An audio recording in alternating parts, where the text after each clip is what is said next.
La palabra Tartaria aparece en mapas antiguos como un eco enorme y persistente, un nombre extendido sobre territorios gigantescos que iban desde las estepas de Asia hasta los bordes más lejanos de Europa. Y lo verdaderamente inquietante es que cuando alguien la ve por primera vez, suele sentir que ha tropezado con un secreto enterrado, porque si estaba impresa con tanta claridad en los atlas de otros siglos, entonces surge una pregunta inevitable que se clava en la mente como una astilla. ¿Por qué casi nadie habla de ella hoy? Ahí es donde empieza el misterio, no como una historia cerrada, sino como una sensación de vacío, como si un capítulo entero hubiera quedado fuera del relato moderno.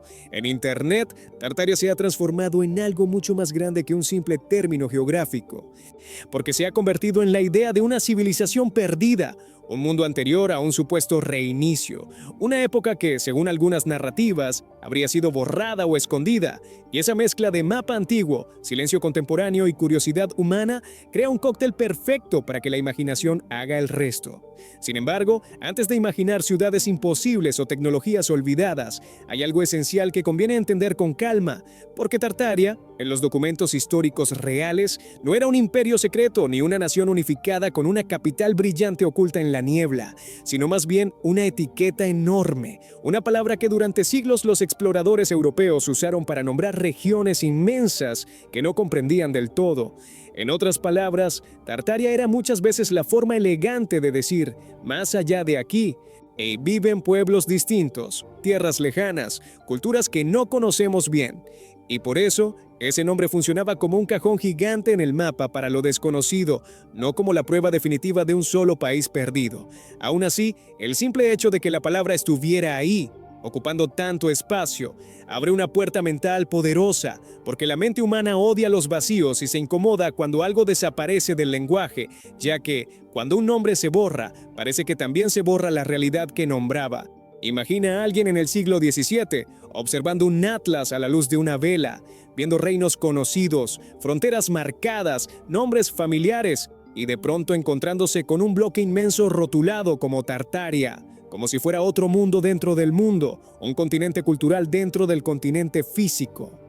Y es precisamente ahí donde nace la reinterpretación moderna, porque muchas personas se preguntan, si estaba en los mapas, ¿por qué desapareció?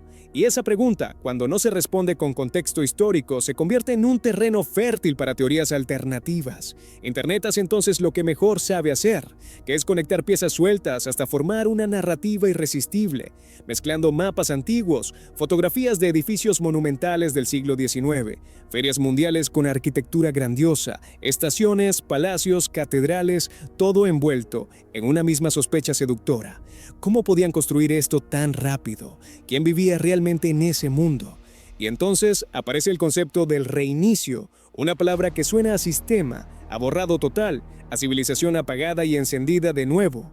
O no como una guerra o un cambio político normal, sino como algo absoluto, casi mecánico. Y esa idea es narrativamente tan potente que se instala con facilidad en la imaginación colectiva. Pero la realidad histórica, aunque menos conspirativa, no es menos fascinante porque las regiones que los mapas llamaban Tartaria eran un mosaico inmenso de pueblos diversos, tártaros, mongoles, turcos, kazajos, comunidades nómadas y ciudades comerciales, rutas de intercambio que conectaban continentes, imperios que surgían y caían, y un mundo que, lejos de ser un vacío cultural, era una red viva de movimiento y adaptación. Las estepas no eran un desierto de historia, sino autopistas naturales donde la movilidad era poder, donde un mensajero podía cruzar distancias enormes, donde el comercio viajaba con caravanas y donde la vida cotidiana estaba diseñada para un entorno brutal, con ropa pensada para el frío extremo, tiendas resistentes al viento, conocimiento profundo del terreno y una economía basada en animales, alianzas y rutas. Mientras en Occidente se levantaban castillos de piedra que simbolizaban permanencia, en las estepas se levantaban imperios sobre la velocidad, sobre la capacidad de moverse, de aparecer y desaparecer como una ola en el horizonte. Entonces llega la pregunta crucial, la que realmente explica por qué el nombre se desvanece. ¿Por qué Tartaria desaparece de los mapas modernos? La respuesta, en gran parte, es histórica y política, porque los mapas cambian cuando cambia el poder. Y a medida que Rusia expandió su control sobre Siberia y Asia Central, mientras China consolidaba fronteras y Europa exploraba con mayor precisión, Los nombres vagos fueron reemplazados por nombres específicos: Mongolia, Manchuria, Siberia, Kazajistán, y así Tartaria se volvió obsoleta, como cuando hoy nadie escribe las Indias para hablar de América. Pero en el ecosistema digital esa obsolescencia se interpreta como borrado, y ahí es donde el mito se fortalece, porque no necesita pruebas completas, solo necesita una sensación persistente de que algo no encaja del todo. Esa sensación crece cuando miras fotografías antiguas de ciudades con avenidas enormes, edificios monumentales e infraestructura sorprendente, porque entonces surge otra pregunta, más emocional que histórica: ¿cómo era la vida antes de la modernidad tal como la contamos? La respuesta real es que el siglo XIX fue más avanzado de lo que muchas personas imaginan, con ingeniería, comercio global, imperios industriales y redes de transporte en expansión. Pero el mito de Tartaria convierte todo eso en la sombra de una civilización borrada, como si la grandeza arquitectónica fuera la prueba de un mundo perdido y no el resultado de un periodo histórico complejo. Y lo más poderoso de este fenómeno es que Tartaria termina funcionando como símbolo, porque mucha gente siente que el mundo moderno perdió algo: belleza, artesanía, sentido, y entonces la idea de un antes más grande se vuelve emocionalmente irresistible. Pero lo realmente extraño viene después, porque cuando empiezas a seguir el rastro de este mito, descubres que no se trata solo de mapas, sino de arquitectura, ferias mundiales, ruinas mal explicadas y una necesidad humana profunda de creer que hubo un mundo anterior más coherente que el nuestro. Y justo ahí, en esa frontera entre historia y fantasía, es donde comienza la parte más inquietante de toda esta historia. Cuando el mito de Tartaria empieza a crecer en Internet, casi nunca lo hace desde un libro de historia o desde un archivo académico, sino desde algo mucho más inmediato y visual, porque basta con que alguien vea una fotografía antigua de una ciudad del siglo XIX, con avenidas amplias, edificios monumentales y una arquitectura que parece demasiado grandiosa para la imagen simplificada que solemos tener del pasado, para que surja una sospecha casi automática: esto no encaja con lo que me contaron. Y esa sensación, más que cualquier prueba, es el combustible principal. Las imágenes muestran estaciones enormes con techos altísimos, palacios administrativos recargados, cúpulas, columnas, detalles artesanales que hoy costarían fortunas. Y entonces aparece la pregunta que se repite como un eco en cientos de videos: ¿cómo construyeron todo esto en una época supuestamente primitiva? Aquí es donde el relato se bifurca, porque la historia real ofrece explicaciones complejas: industrialización, mano de obra masiva, imperios con recursos gigantescos, técnicas de construcción avanzadas para su tiempo, mientras que el mito ofrece una explicación mucho más simple y seductora: esto pertenecía a Tartaria y fue heredado tras un reinicio. La idea es poderosa porque convierte la arquitectura en evidencia, no en contexto.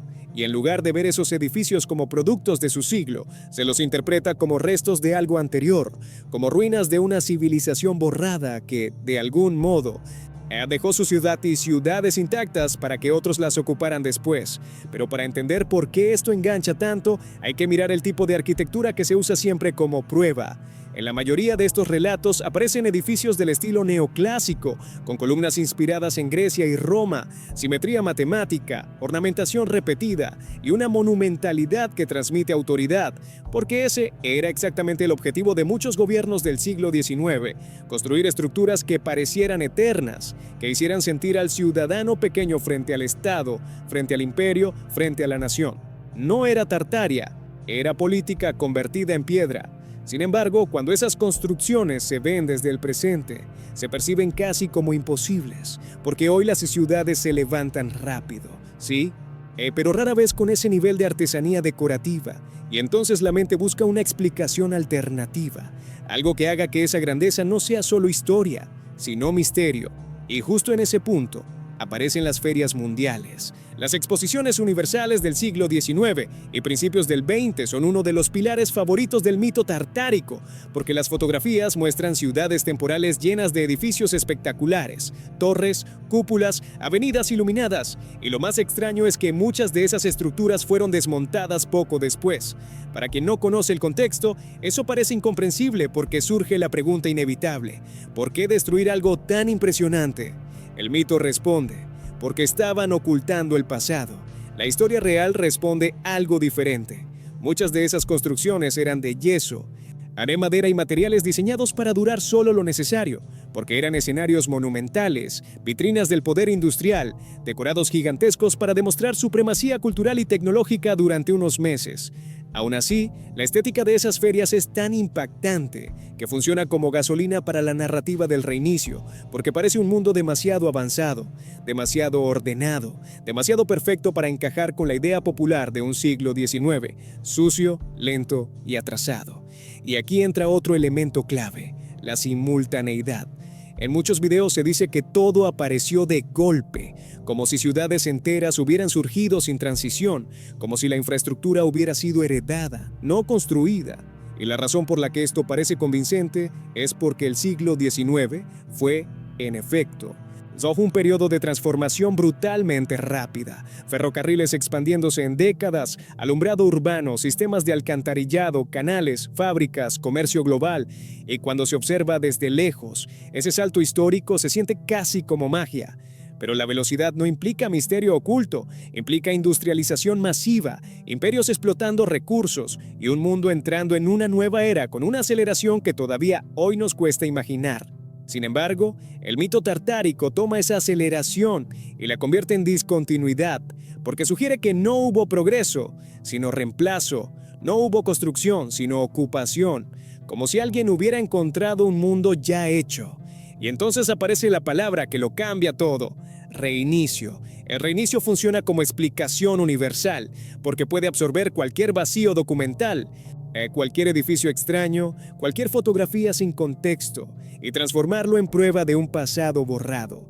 Si no sabes por qué un edificio tiene techos tan altos, es Tartaria. Si no sabes por qué una feria fue desmontada, es ocultamiento. Si no sabes por qué un mapa antiguo usa un nombre distinto, es censura. La narrativa es tan flexible que se vuelve imposible de refutar dentro de sí misma, porque todo encaja, no por evidencia, sino por interpretación. Pero lo más interesante es que este mito no nace solo de ignorancia histórica, nace también de una desconfianza moderna. Muchas personas sienten que las instituciones mienten, que la historia oficial está incompleta, que hay piezas faltantes, y Tartaria se convierte en un recipiente perfecto para esa sospecha, porque ofrece una historia alternativa que parece explicar por qué el mundo antiguo se ve tan grandioso y al mismo tiempo tan distante.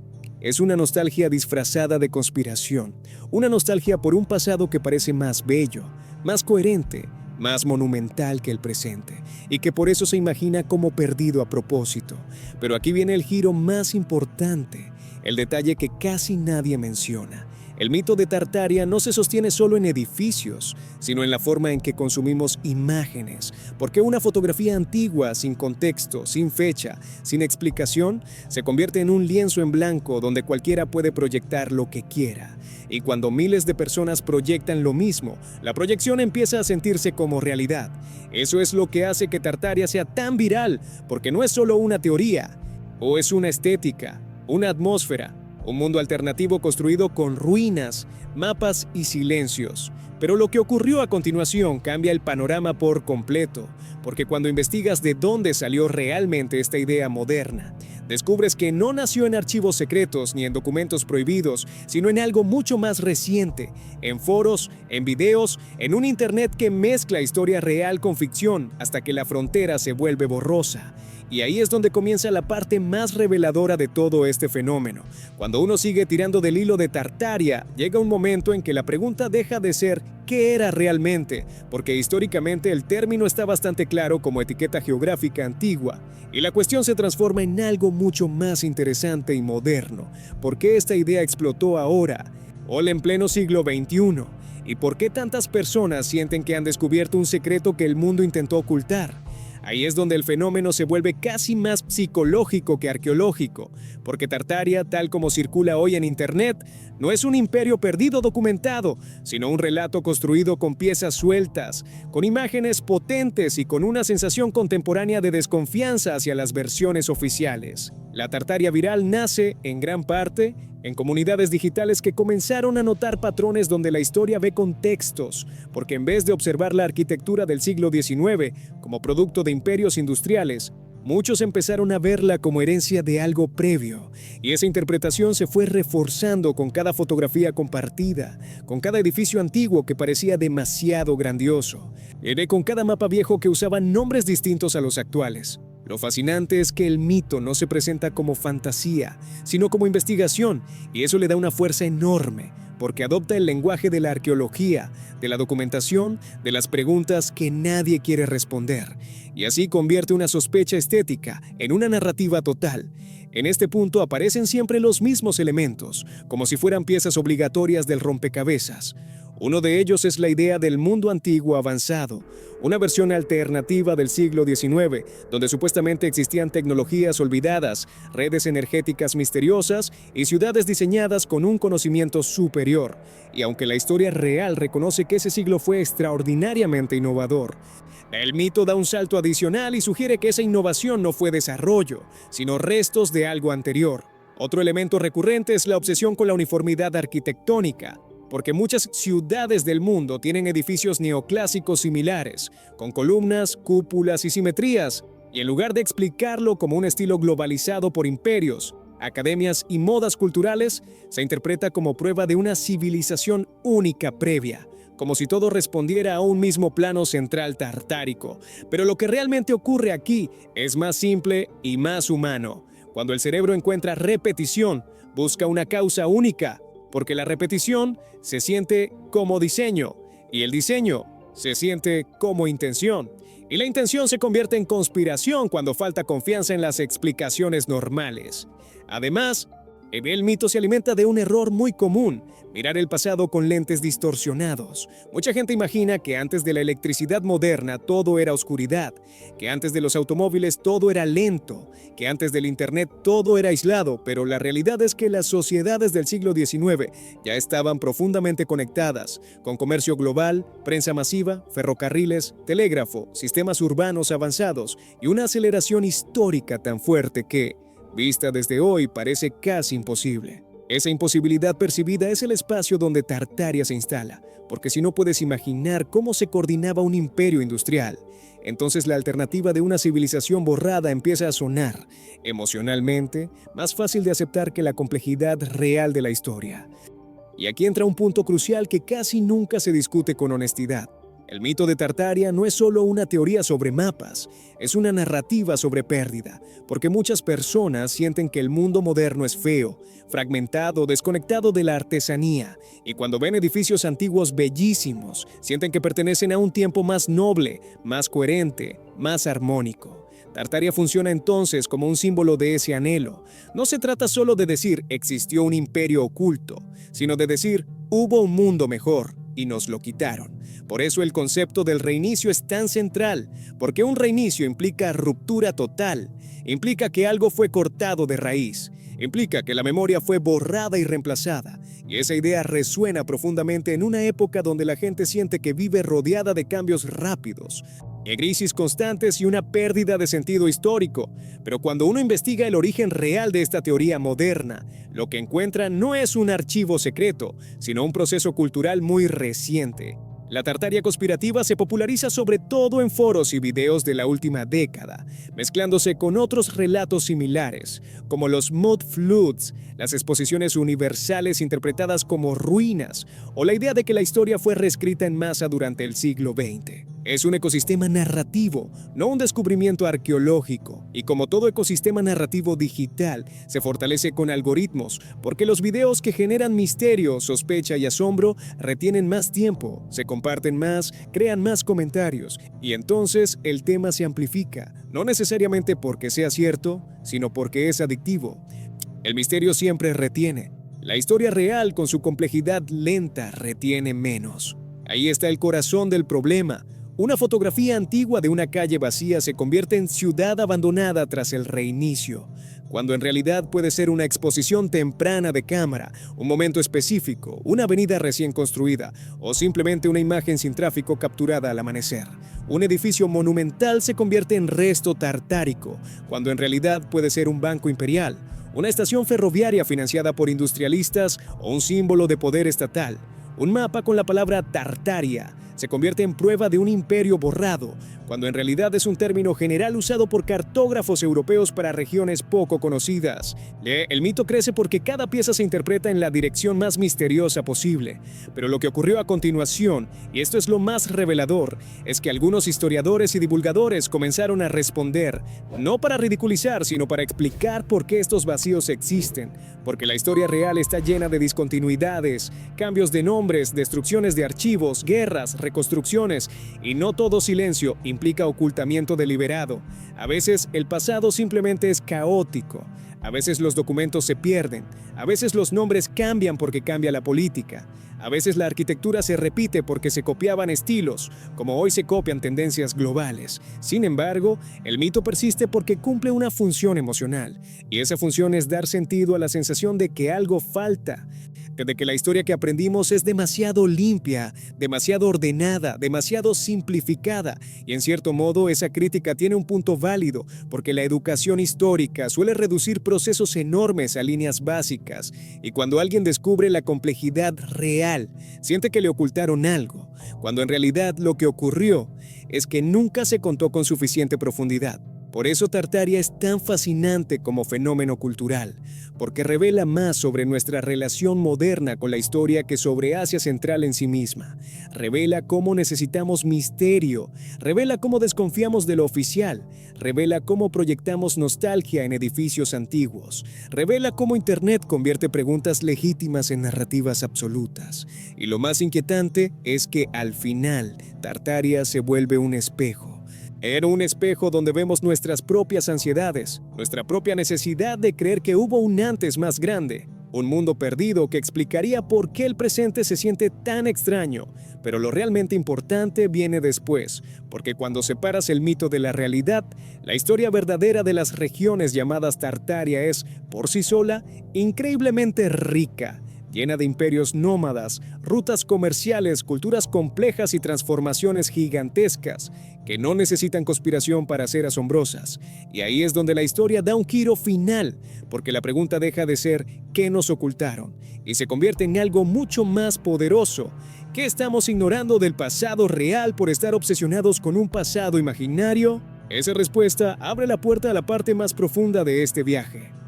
Cuando uno deja de mirar Tartaria como mito conspirativo y empieza a observarla como lo que realmente fue en los mapas antiguos, es decir, un nombre enorme aplicado a regiones inmensas de Eurasia, ocurre algo interesante, porque la historia auténtica de esos territorios resulta tan fascinante que casi parece injusto que se la reemplace con fantasías de reinicios y civilizaciones borradas. La vida en las tierras que Europa llamaba Tartaria no era la vida de un imperio único y secreto, sino la vida de múltiples pueblos con culturas distintas, adaptadas a uno de los entornos más extremos del planeta, un mundo de estepas interminables, inviernos brutales, rutas comerciales gigantescas y sociedades donde la movilidad era tan importante como la arquitectura lo fue en Occidente. Si uno quisiera imaginar cómo era la vida real allí, tendría que pensar en un amanecer sobre un horizonte abierto, sin murallas góticas ni cúpulas imperiales, pero con algo igual de impresionante, la sensación de un espacio infinito donde el movimiento definía la existencia. Las comunidades nómadas, por ejemplo, no vivían en caos primitivo, como muchas veces se caricaturiza, sino en sistemas sociales profundamente organizados, donde cada elemento de la vida cotidiana estaba diseñado para sobrevivir y prosperar en condiciones difíciles. Las viviendas móviles, como las yurtas, eran estructuras sofisticadas, fáciles de montar y desmontar, resistentes al viento, cálidas en invierno y ventiladas en verano. Y esa ingeniería práctica no era inferior a la arquitectura monumental. Era simplemente otra respuesta a otro mundo. La economía giraba alrededor de animales, comercio y alianzas. Porque en las estepas la riqueza no siempre se medía en piedra o en palacios, sino en caballos, rebaños, rutas y relaciones. Y eso significa que la vida diaria estaba conectada a redes enormes, no a aldeas aisladas. Además, esas regiones no estaban desconectadas del resto del mundo, porque durante siglos fueron corredores fundamentales entre China, Persia, India, Rusia y Europa, y en ese tránsito constante viajaban seda, especias, metales, textiles, ideas, religiones y tecnologías. La famosa ruta de la seda no era una sola carretera, sino un sistema complejo de caminos, estaciones, ciudades oasis y centros comerciales. Y en ese sistema la vida cotidiana estaba marcada por la llegada de caravanas, por mercados multiculturales, por idiomas mezclados y por una sensación permanente de frontera viva. Si alguien caminara por una ciudad comercial de Asia Central hace siglos, no encontraría una civilización borrada, pero sí encontraría un mundo vibrante, donde mercaderes discutían precios en varios idiomas, donde artesanos trabajaban metales y cerámicas, donde el conocimiento viajaba junto con las mercancías. Y aquí aparece un detalle que desmonta la idea de un reinicio total. La historia de Eurasia no muestra un apagón completo, sino transformaciones graduales y violentas, como siempre ha ocurrido en los grandes espacios imperiales: conquistas, expansiones, fragmentaciones, cambios de nombres, absorciones políticas. Los mongoles, por ejemplo, crearon uno de los imperios más extensos de la historia, no porque tuvieran edificios imposibles, sino porque tenían organización militar, logística y movilidad, y eso cambió Eurasia para siempre, conectando regiones lejanas bajo un mismo sistema de control y comercio. Después, esos imperios se fragmentaron, surgieron kanatos, estados regionales, poderes nuevos, y con el tiempo el mapa europeo siguió usando términos amplios para describir lo que no entendía del todo. Tartaria era, en muchos casos, una simplificación cartográfica, un nombre paraguas que no reflejaba una identidad unificada, sino una mirada externa sobre un mosaico inmenso. Por eso, cuando el mundo moderno empezó a definir fronteras con más precisión, cuando los imperios rusos y chinos consolidaron territorios, cuando la exploración europea se volvió más detallada, el término Tartaria fue desapareciendo porque ya no servía como categoría útil. No fue un borrado mágico, fue un reemplazo administrativo. Sin embargo, el mito digital toma esa desaparición como prueba de ocultamiento, porque en la lógica conspirativa todo cambio de nombre implica censura y todo vacío documental implica destrucción deliberada, cuando en realidad la historia está llena de nombres que se evaporan con el tiempo. Lo que hace que Tartaria se sienta tan misteriosa es que funciona como un espacio en blanco en la imaginación occidental, un lugar enorme que durante siglos fue descrito desde fuera, y eso deja margen para proyectar cualquier cosa. Pero si uno mira la vida real de esas regiones, encuentra algo igual de poderoso que cualquier fantasía.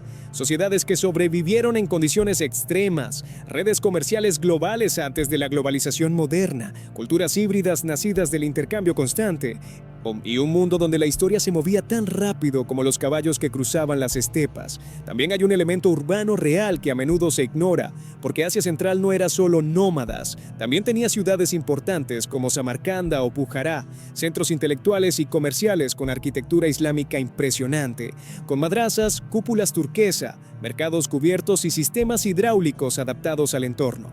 Es decir, la grandeza existía, pero no en la forma fantasiosa de una civilización global borrada, sino en la diversidad real de culturas que construyeron belleza y conocimiento en contextos históricos concretos. Y aquí surge una reflexión incómoda. El mito de Tartaria muchas veces se alimenta de una fascinación por edificios europeos neoclásicos, como si la única prueba de civilización fuera la piedra monumental.